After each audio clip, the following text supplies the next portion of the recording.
Hi, I'm David Plotz. I'm the CEO of CityCast, a podcast network that includes this show you're listening to, and also 12 other CityCasts in 12 other cities. And each one knows their city as well as your local team knows yours. So isn't it time we connected them? Don't you want to know how they're tackling their bike lane problems and housing challenges and sidewalk dog poop crises? That's why I'm hosting a new podcast called Your City Could Be Better. Because it could be. Every week, I'll chat with a different host in our CityCast network about what their cities are doing right and wrong, the weird things they're trying, and the surprising successes, so that we can all learn how to make our cities a little bit better. Listen to Your City Could Be Better on YouTube or wherever you get your podcasts. Take it from me, a bona fide film lover, DC's film scene is super underrated. And we've got the DC Environmental Film Festival coming up March 19th through 28th at venues across the DMV. The lineup includes over 50 programs, including many free ones. This year's theme is Against the Current, dedicated to amplifying the unwavering voices of those who press on in defense of our planet, even in the face of significant challenges. Catch the Leonardo DiCaprio-produced Yanuni, which follows an indigenous chief from the Brazilian Amazon who survived 6 assassination attempts to become Brazil's first Secretary of Indigenous Rights, the DC premiere of the Sundance Award winner Nuisance Bear, and several family-friendly picks like The Last Whale Singer. Learn more and get tickets at dceff.org. That's dceff.org.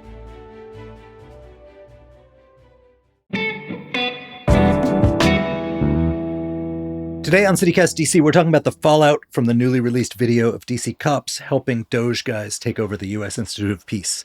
It's a pretty ugly video. We're also talking about congestion pricing in DC, everyone's favorite subject, and we're talking about the gripes about a long-delayed city study on the idea. And low Kenergy. There's been a lot of reporting this week about mayoral candidate Kenyan McDuffie's quiet start and some of the worries among his allies. I'm here with Axios DC's Cuneyt Dil, who actually interviewed Kenyan this week, and CityCast's Julia Karen. And we've also got a members-only 4th segment today. It's an interview I did with the reporter behind a scoop on the latest federal presence in D.C. Rookie FBI agents, fresh from training in Quantico, are going to start doing foot patrols in our city. What could go wrong? The Bureau is not so happy about this, and neither is a lot of D.C.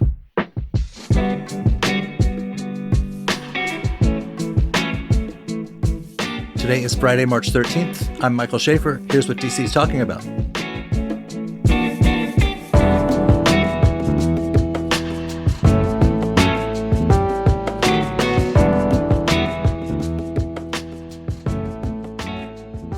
Hey, Cuneyt.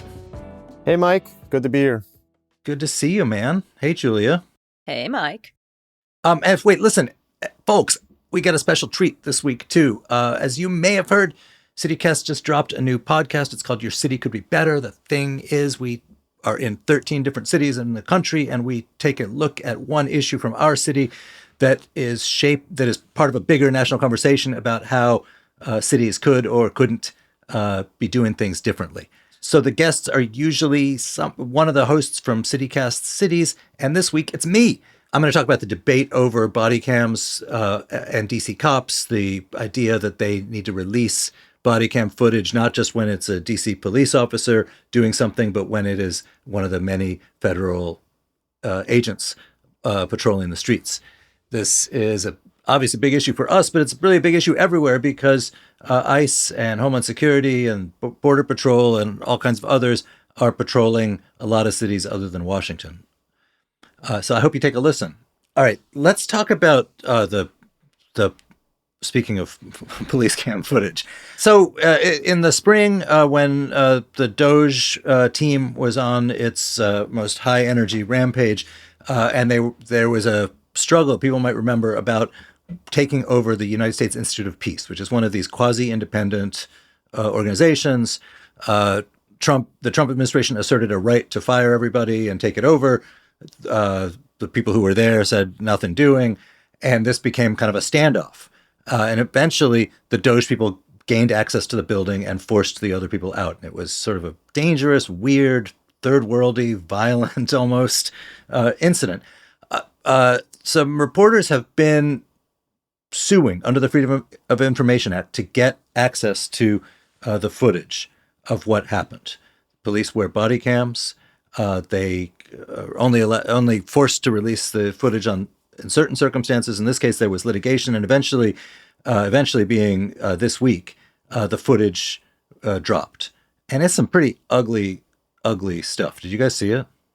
Yeah, it's not fun. Kudos to Marissa Kabas, who runs her own Substack. It's called A Handbasket. She's the one who helped file this FOIA, this Freedom of Information Act, to get this footage. So shout out to Marissa. But it is bananas. Cuneyt, have you seen it? I'm looking at it now. This building is a private building, so they needed MPD, I guess, to break into it. But so there's a basic thing that people do call the cops when I don't know, when CityCast fires me and I refuse to leave the building, right? I'm sure that the police will be involved, and they should be, right? That's part of their job. But in this case, it wasn't clear who had the right to kick who out.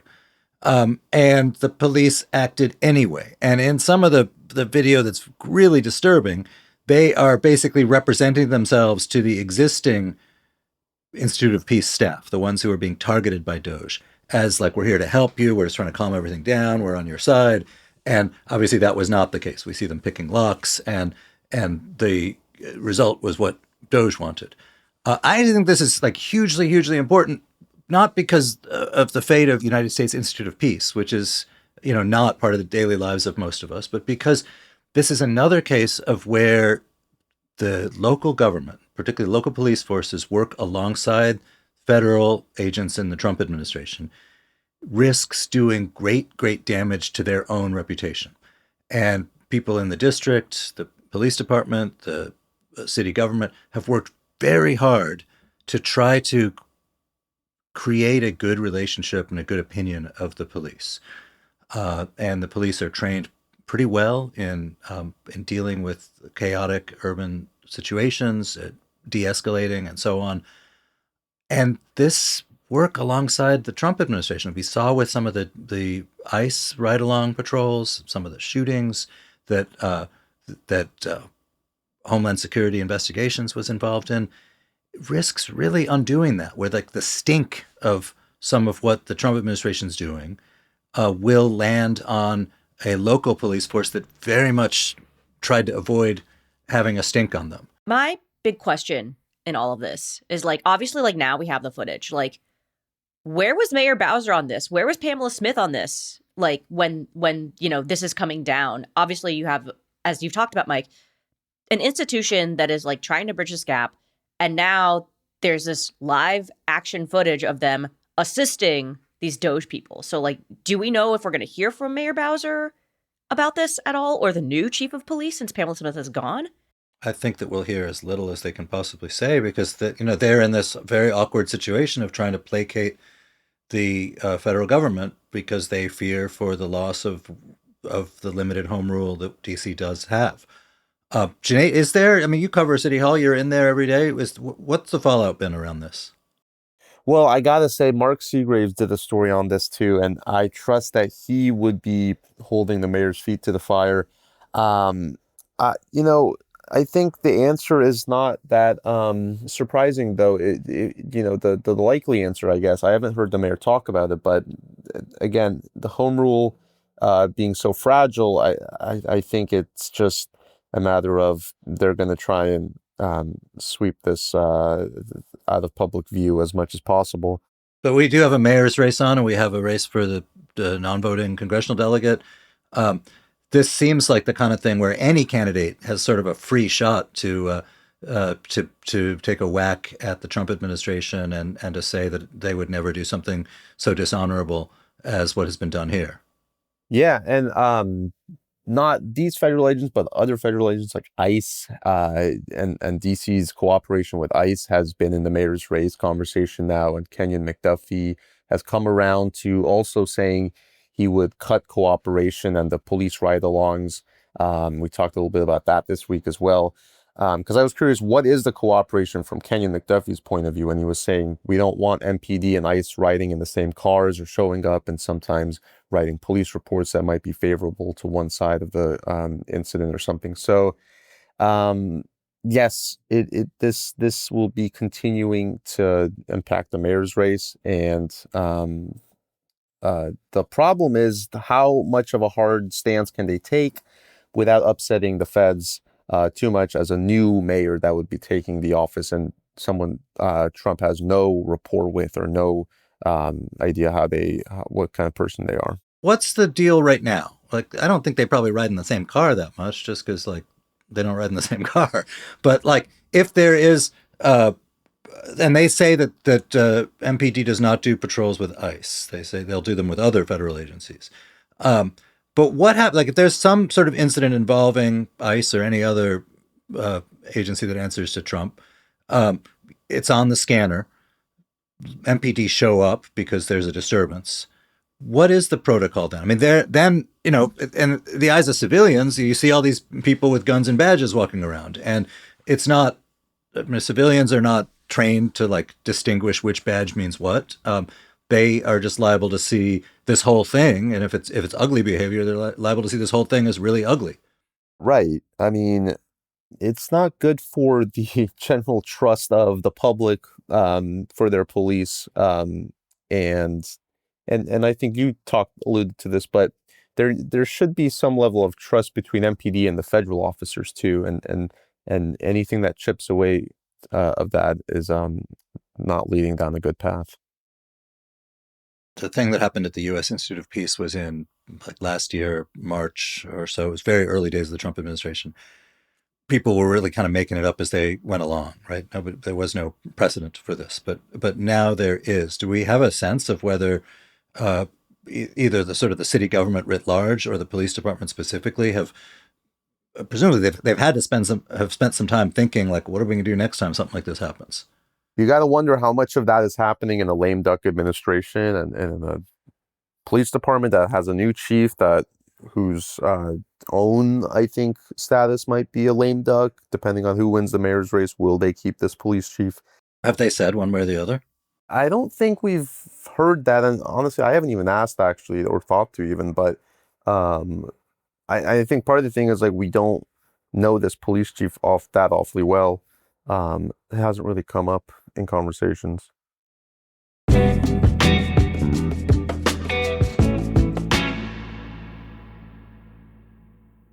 Catch world-class arts in DC this spring for free. The Peabody Institute of the Johns Hopkins University presents the Peabody Performance Series, a full season of free concerts at the Johns Hopkins University Bloomberg Center, located at 555 Pennsylvania Avenue Northwest.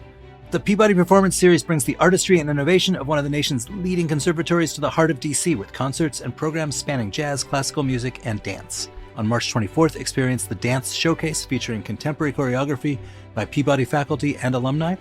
On April 10th, the first of the Slang Lecture Series examines spirituals as the cultural bedrock of the American sound, led by distinguished visiting faculty artist Darren Atwater. Hear the Baltimore Jazz Collective's original compositions, arrangements, and swinging improvisations on April 17th. On May 1st, pianist Stephen Spooner presents Aspects of Liszt.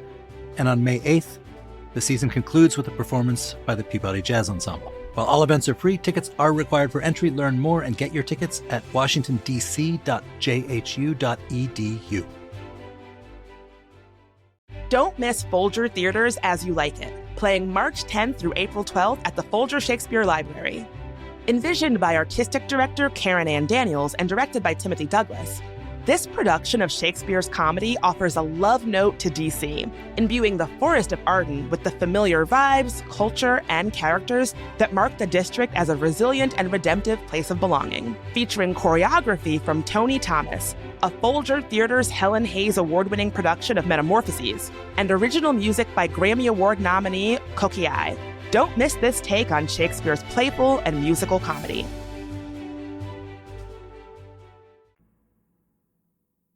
Another sort of sign of lame duckhood this week, the District of Columbia's Department of Transportation, the DDOT, as the insiders call it, they released this study on congestion pricing. That is the tactic deployed in London, New York, where cars that drive into the very center of the city have to pay like a very high fee every time they do it, like $10. And this has been a favored cause of sort of transit activists or environmental activists. And there was a study out there for years and years and years, and unreleased. And the mayor finally just released it this week. And unsurprisingly, given her stance on this, which is very critical, it says this would be a really bad idea. So there's sort of been two fallouts that I think are interesting. I know one is that there's a mayoral campaign going on, and congestion pricing is something that one of the candidates has been positive about. Janice said that on one of her first days in office, she was going to release the study, and Bowser stole her thunder and released it. Right. And then the other is this is why they dillied around and waited. And so, it all seems so weird and untransparent and hostile, when in fact, I think the conclusions of that are totally defensible, that DC is not London. This is a very different type of city, and the effect of this would be different. And our transit infrastructure is different. And the idea that you can just pop on the metro downtown from anywhere in the city or the region is just not true. We're a city where a lot of people live quite far from. It's just a different place, right? I wish it wasn't, but it is. That's a totally defensible argument that there's no shame in that game, whether you agree with it or not. So why this weird delay that gives rise to people seeing a conspiracy where there might or might not be one? What's the deal with that? Yeah, that's so true. The study was supposed to come out, I guess, and shortly after it was done in late 2021. And then we had the pandemic, so there's that. No, that was the pandemic was a year and a half in at that point. Yeah, the study kind of, it was bad timing because the idea was spawned in 2019, and at that point, downtown was booming, and even business groups were thinking this could be an idea we want to try out, a congestion pricing thing. After the pandemic, they never released the study, even though the council said you should release it in 2024. They didn't release it then. But yeah, what you're saying, why not just come out and say what we probably think you're thinking, which is you don't like this idea, and many people can probably come around to that argument as well. Of course, transit advocates are still fiercely in favor of it, and Janice Lewis-George, I don't know if she really thinks this plan is going to work, but maybe she sees it as a launching off point at this point for thinking about other things to do downtown. But it kind of seems like it landed with I don't think this is going to go anywhere. Yeah, there was all this mystique and build up and all this stuff, and this study, I've taken a look at it. It's 100 pages long, but here are some of the key points. It looked at possible toll structures. There was a peak weekday fee of $10 to enter downtown during rush hours. They had an idea for a weekend fee around $5 during daytime hours. They had a time-based or distance-based charge. And then in terms of traffic impacts, their goal, from what they said, was in the downtown zone, it might drop 19 to 23% depending on the scenario. And then the assumption is people shift to transit, biking, walking, traveling at different times. And the thing that I think people want to know is revenue. How much does this thing generate? The study said about $260 million to $440 million annually. It depends a lot on the pricing and the boundaries, but those funds could fund stuff. We could have more nice things, right? Right. Although in the entirety of DC's budget, that's not an enormous amount. Oh, sure. No, it's a drop in the bucket. But I think DC is in this weird state area where they don't have really a commuter tax. If you think of New York City, right? People come in from Connecticut, New Jersey. If you drive in, you're whacked, right? DC doesn't do that. I'm sure people in Maryland and Virginia would be miffed if that was instituted. But that is an automatic way to get money from people who are working downtown. And there's this push to back to office, all that stuff. And Congress would never allow it. Oh, absolutely not. What you just said. No way. Yeah, Maryland and Virginia. And it would be, look, the city also competes with Roslyn and Tyson's and Bethesda downtown for jobs. And it would be another reason, there already are some others, why a company would want to open up someplace. There's a lot of, this is a thing to argue about. And I feel like Bowser, in her insularity or whatever this is, does her own side of that argument, which I guess I subscribe to, a lot of disservice by not just being dude, it's a bad idea. Like, I disagree with it. If you agree with it, let's have a debate, and I bet I'll win. But the kind of sense of like, conspiring to bury this thing, like, come on, guys. Like burying this for what, 5 years, 6 years, Cuneyt? How long was this thing buried? So the mystique built. Yeah, they basically said they trashed the consultant's report, which if you were the consulting company working on this must suck. But they basically were like, this report assumes we live in a world that just doesn't exist anymore. That speaks to the annual revenue projections too, that they think would be outdated at this point. They don't think it would get as much money as the report suggests. The city administrator Kevin Donahue also tore into it with reporters and said it was just not worth releasing, he thought, because it was the methodology was so poorly done. He believes that they just held off on releasing it. But the other reason they released it now, I would say, is because they wanted to rebuke advocates who think this was a congestion tax could solve the city's current budget gaps, which is about $1 billion, which no. But honestly, I mean, yes, it wouldn't, but it's not that small a chunk of change either if it were, though. Yeah, but I think something to Mike's point is like there should be like this good faith debate about it versus just like hiding it and keeping it secret. Because like my understanding, when you keep stuff secret, it means you don't want people to find out about it. And like, what does the study say? Well, it could like maybe add some revenue, but like no one really knows. And yes, it is outdated, but like realistically, I would rather have that debate out in public than like behind closed doors and waiting 5 years for a study to get released. Is there an estimate of revenue that would be would go away, like tax revenue from people who are like, I don't want to drive downtown to do that errand? No, I don't think so. I'm sure the Bowser administration would have liked that, though.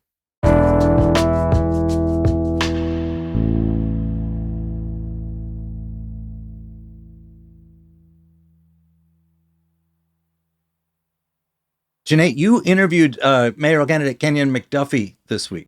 I did, yeah. How'd that go? It was a good conversation. We talked a lot. We talked about his upbringing in D.C. all the way to how he wants to get rid of some predatory, quote, speed cameras in D.C. He says some speed cameras have got to come down. We talked about how he wants to make D.C. the most affordable city in the U.S., which is kind of an unrealistic literal statement. Taken literally just doesn't really make any sense. We talked about something that he put out on social media, his team that then pulled back very bizarrely. They wanted to freeze property taxes.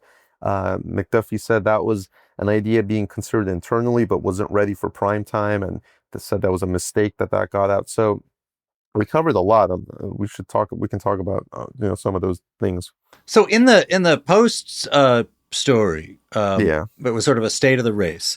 There was a quote from Bill Lightfoot, who's a McDuffie guy, saying like, we got some catch up to do. There was concern about how slow they've been on hiring, and how has not been super present in forums. Do you have a sense of what's going on there? I mean, it's a weird thing. This is a person who's like, just on paper, the most experienced candidate, the one with the longest tenure, is won citywide in races. But it seems like low energy. Well, so you put out this tabloid cover, like this fake tabloid with the real headlines and everything, and I printed it and I showed it to him. And before I did, I was like, Michael Shaver puts out, this fake tabloid, and he was like, what? And he cut me off. He was like, well, don't show it. Don't spread the fake news then. And I was like, what? No, it's real news. It's all true, people. It's real news from a fake tabloid. Oh, that's right. Yeah. So I showed it to him, and they are worried that the name will stick. Yeah, well, that's true. They're worried that it'll stick. Mike, have you heard from McDuffie's team about this from your fake tabloid at all? I've talked to someone who was worried that the name would stick. Because it's kind of rhymey or catchy. It is, yeah. But, it is, my theory of this is also that, McDuffie has this challenge in the media, which is that back in the day being like a month ago or 6 weeks ago, you had a situation when you had like a big city daily, a big comprehensive metropolitan newspaper of record, and you had somebody running for mayor who was a prominent, well-funded, long-tenured person. they would cover everything that person did, whether that thing was boring or compelling or new or old or whatever. Campaign manager It would be hired, like, you go being hired. Right. And it would be like, you, cub reporter, you go cover that guy, whatever he did today. And, that's not true anymore. We're sort of in the post paper of record era. And this means that the attention goes to much more to the people who can generate their own enthusiasm, generate their own media, social media, who can be making kind of much more audacious proposals. McDuffie as a centrist, like look at what you just said about traffic cameras, right? He's going to take some of them down that are predatory, but other ones he wants to keep up. He loves the market, but he loves the safety net. Like these are, I think this is actually where like most. I mean, if you look at our voting history here, that's just where most Washingtonians are. But it's not incredibly exciting, compelling, look at me kind of stuff.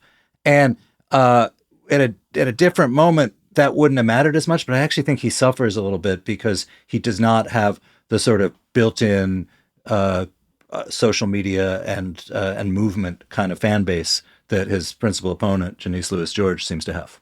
Mm-hmm. His response was, I've knocked on more doors than any other candidates. And he said we were like, which doors? And he said he was in Ward 4 the other day and he knocked down some doors and they said, you're the first person to knock on my door since Adrian Fenty, which, I don't know. But that's what he's saying. And he did turn in his signatures early too. I think he turned in double the number required for getting on the ballot quite early. So maybe there's this alternate world that we're not seeing, that he is constantly knocking on doors. But if that were the case, and if that were, all good and whatever, I don't think people like Bill Lightfoot and others would be saying things, especially on the record, that, maybe it's time to turn things up a little bit. So I think he's feeling that pressure and he's hearing it a lot. So, Cuneyt, is that just their excuse when they're criticized by their own side for being slow to get off the stick? Or do they actually have a theory of the case that winning elections in D.C.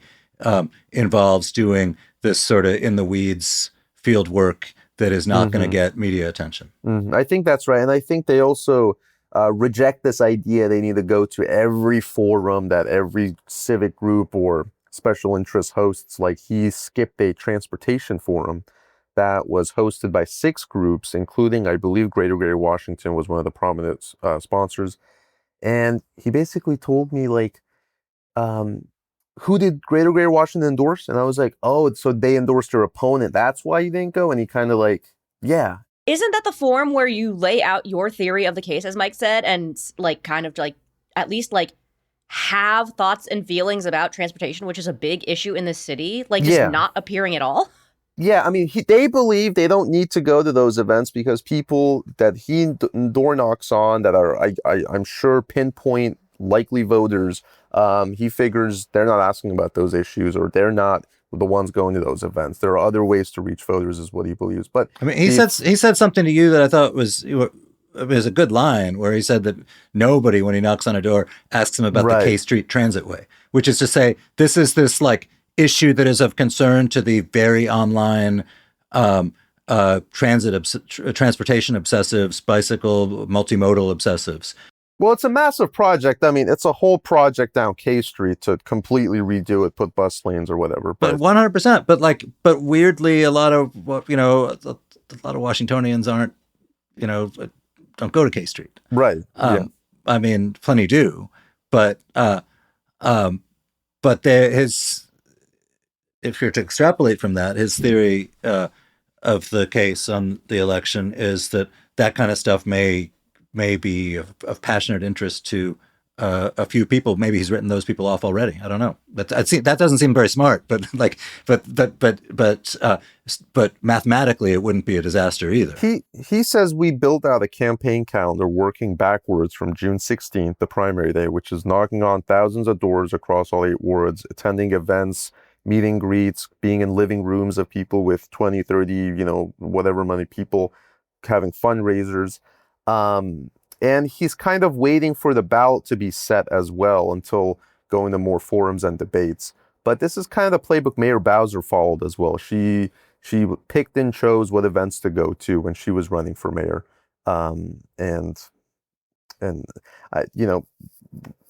there's a playbook here where Adrian Fenty would have gone to every single event, maybe, and this is not the same exact playbook that he's following. So, literally, what does he do all day? I mean, Yeah. like Well, yeah. during the He's day, a not lot of people are at council work. member But, either. Didn't he have to give up his seat to run? Like, Yes. doesn't he have a huge Yes. advantage there? Well, yes, he doesn't have, as far as I know, a day job, or after leaving the council. It's a fair question. It's a fair point. is the idea that they are going to start spending money on, things like ads that used to be a big deal in city politics? There are, they will, I'm sure, turn up the spending. I think closer to election day. There are also outside groups that are that are going to be opposing his opponent, Janice Lewis George. There's a new nonprofit that is basically a political advocacy group that is putting out ads against Janice Lewis George right now on TV, old-fashioned TV ads, and it's provocatively tying Janice Lewis George to Donald Trump in kind of this like tenuous way, but saying Donald Trump made the cost of living higher. Janice Lewis George will make it worse because I guess she supports a business tax, and I guess that like Janice Lewis George would obviously she wants to expand childcare subsidies and lower the cost of living. So we're going to see a lot of this more TV advertisements ramp up as the weeks go on. Well, Cuneyt, come back soon, man. I appreciate it, man. Good to be on. And Julia, good to see you too. See you around, Mike. And listener, don't go anywhere. Today, paid subscribers get a bonus fourth roundup chat. We're going to talk with the New York Sun's Daniel Rosen about his scoop about the FBI sending fresh-faced rookies straight out of Quantico to patrol the streets with MPD.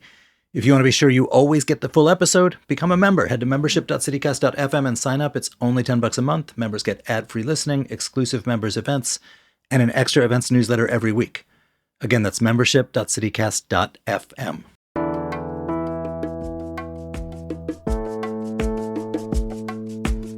And that's all for today here on CityCast DC. Our production team this week was Annie Reese, Julia Karen, and Ash Durbin. Newsletter editor Kayla Cote-Stemmerman and Natalia Aldana wrote our fabulous newsletter CityCast DC this week, and our hosts are Bridget Todd and me, Michael Schaefer. Music is by Alex Roldan, with additional music from Philip Ayers and Rue Walker from Triple Scoop Music via Getty Images. If you enjoyed the show, why not ask about it at the next neighborhood forum? I'm sure some mayoral candidate will be there. We'll be back Monday morning with more news from around the city. Bye.